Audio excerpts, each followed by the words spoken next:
新竹县台北市在防疫5例建案的工地，即马又搁传出意外。这工地呢是因为灌浆的关系，或者2-3公分的空骨里对大路顶悬安尼落落来，去夹到路边的车辆，加在是无人着伤。即马新竹县府呢是随下令停工，除了开发也会加强稽查。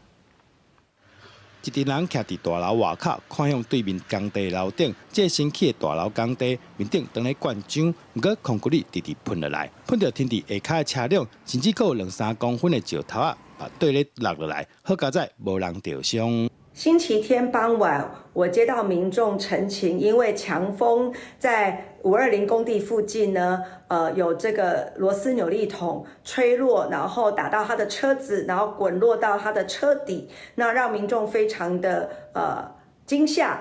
那在礼拜2晚上呢，傍晚的时候呢，因为丰益的这个工地的灌浆爆磨了，所以呢。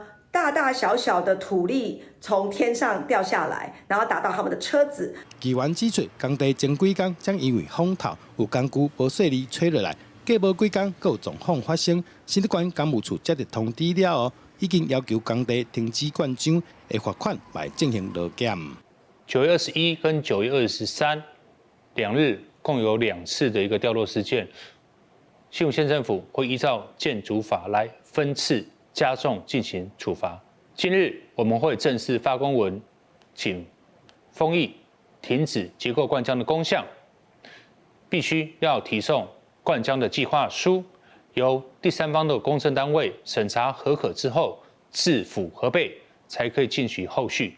建设公司有向受影响的民众甲车主会失礼，若讲会担起所有赔偿责任。面对工地一再发生意外。 机关要求县府要求建商做好防范措施，确保附近民众安全的生活环境。记者杜君和新竹报道。